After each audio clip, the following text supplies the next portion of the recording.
रासायनिक पदार्थों द्वारा कैसे नियंत्रण होता है, तो देखिए ये मानव का चित्र, ये मेल का चित्र है, ये फीमेल का चित्र है।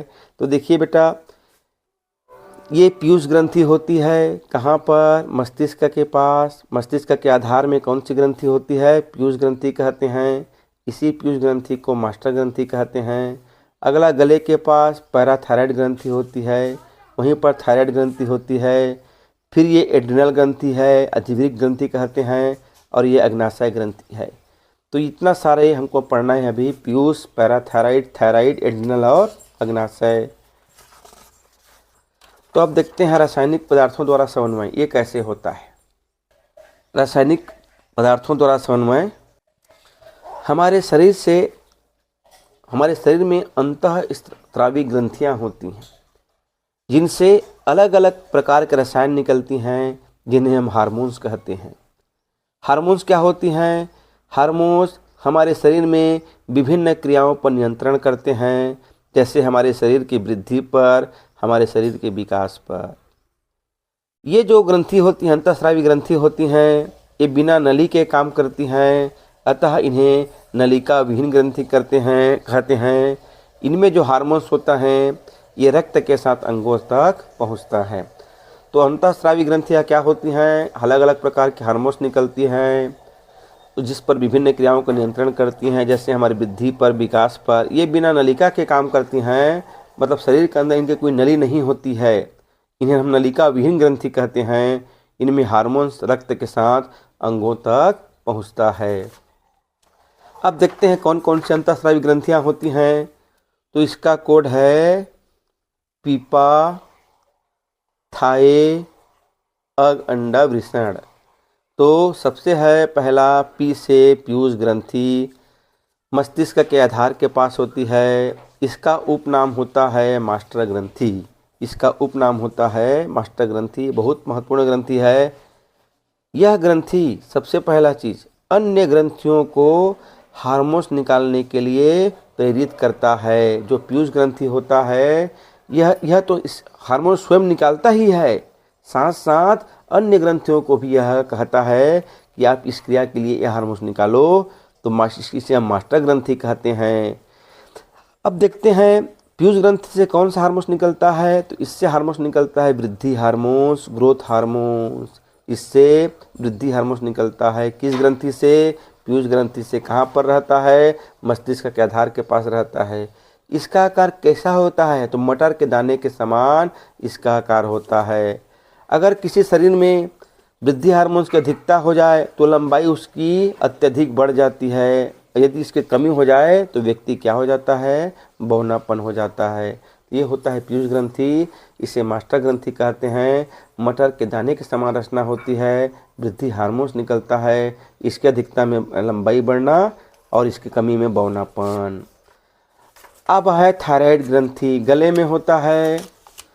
इसके यदि थायराइड ग्रंथि में आकार में बढ़ने से, यदि यह आकार में बढ़ने से क्या रोग होता है? घेंघा रोग होता है। घेंघा रोग और किसका होता है? आयोडीन की कमी से। आयोडीन की कमी से थायराइड ग्रंथि आकार में बढ़ता है, जिसे क्या रोग कहते हैं? घेंघा रोग कहते हैं। थायराइड ग्रंथि का कार्य क्या है? शरीर की क्रियाओं को नियंत्रित करना। अगला मोस्ट एमपी है अग्नाशय, पेंक्रियास। तो अग्नाशय से आजकल यह जो डायबिटीज़ या मधुमेह शुगर बीमारी है बहुत तेज़ी से फैल रही है, इससे संबंधित है बेटा। तो ध्यान से देखेंगे। अग्नाशय से एक हार्मोन्स निकलता है, इंसुलिन हार्मोन्स निकलता है अग्नाशय से, इंसुलिन हार्मोन्स।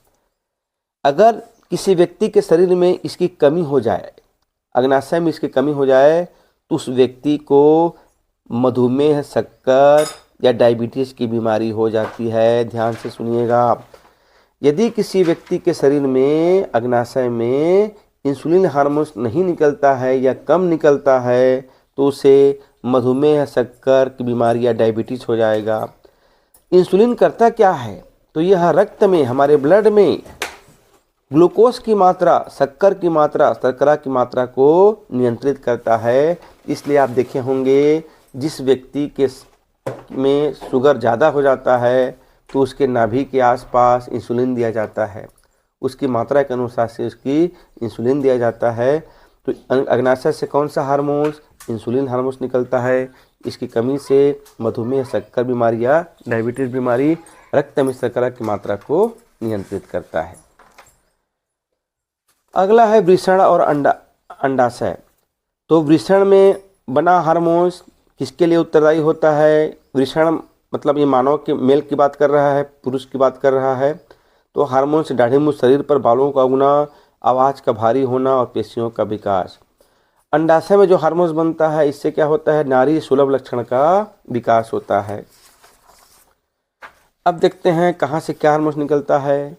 तो जो पीयूष ग्रंथि से हार्मोन्स निकलता है उसका नाम है सोमोटोट्रोपिक या वृद्धि हार्मोन्स। सोमोटोट्रोपिक या वृद्धि हार्मोन्स। थायराइड ग्रंथि से क्या निकलता है, कैल्सीटोनिन हार्मोन्स निकलता है।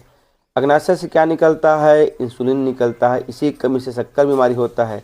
वृषण से क्या निकलता है, मानव प्रजनन से टेस्टोस्टेरोन निकलता है। नर से वृषण में कहाँ होते हैं, नर में होते हैं। अंडाशय कहाँ होते हैं, मादा में होते हैं। अंडाशय से क्या निकलता है, एस्ट्रोजन और प्रोजेस्टेरॉन। फिर से पीयूष ग्रंथि से सोमोटोट्रोपिक हार्मोन्स, इसे वृद्धि हार्मोन्स कहते हैं। थायराइड से कैल्सीटोनिन, अग्नाशय से इंसुलिन, वृषण से टेस्टोस्टेरोन, अंडाशय से एस्ट्रोजन और प्रोजेस्टेरॉन। अब आते हैं जंतु, हम लोग पढ़ लिए। अब हम पढ़ेंगे पादप हार्मोन्स। पादप में भी हार्मोन्स होते हैं। इसका कोड होता है आजीसाए। आ से ऑक्सिन, जी से जिब्रेलिन, सा से साइटोकिनिन, ए से एब्सिसिक एसिड। तो पादप हार्मोन्स 4 प्रकार के होते हैं, ऑक्सिन, जिब्रेलिन, साइटोकाइनिन और एब्सिसिक एसिड। अब देखते हैं ऑक्सिन का कार्य क्या है। तो यह पौधों में वृद्धि करता है, ऑक्सिन। जिब्रेलिन का कार्य क्या है, जिब्रेलिन हार्मोन्स का, यह पौधों में फूल खिलाता है। साइटोकाइनिन का क्या कार्य है, पौधों में कोशिका विभाजन करता है। एब्सिसिक एसिड का क्या कार्य है, वृद्धि को रोकना।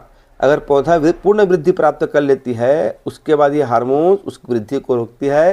तो पादप हार्मोन 4 प्रकार की होती है, आजीसाए, ऑक्सिन, जिब्रेलिन, साइटोकाइनिन और एब्सिसिक एसिड।